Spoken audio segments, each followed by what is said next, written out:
2 jours à l'issue de cette cérémonie d'ouverture, eh bien le mystère, il est toujours entier. L'identité du dernier relayeur est l'un des secrets les mieux gardés par le comité d'organisation en 1992. Souvenez-vous, à Albertville, c'était la légende du football, Michel Platini. Et vous alors, qui verriez-vous? On vous a posé la question avec Julien Gall. Kylian Mbappé, Zinedine Zidane ou bien encore Marie-Josée Pérec. Qui aura l'honneur d'être le dernier relayeur de la flamme? Le mystère reste entier, mais les Parisiens ont leur préférence.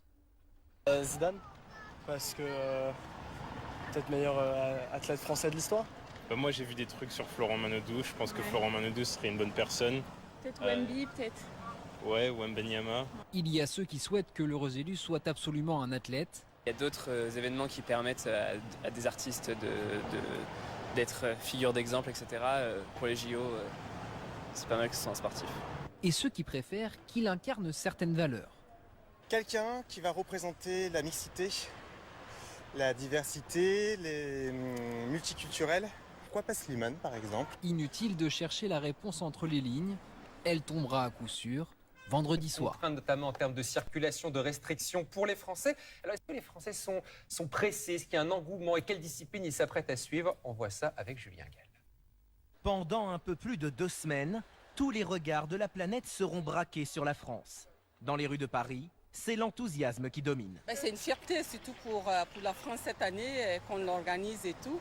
Franchement, c'est une très grande fierté. J'ai hâte de voir ce que ça va donner. Je suis contente d'avoir d'être jeune et de pouvoir vivre ça. C'est quand même un signal de paix, d'harmonie, de tout. Les JO, c'est aussi la performance, le dépassement de soi et pour beaucoup, l'envie de soutenir les athlètes tricolores. Il y a des personnes qui ont un objectif et pour moi, le sport, c'est quelque chose de positif. Que le meilleur gagne.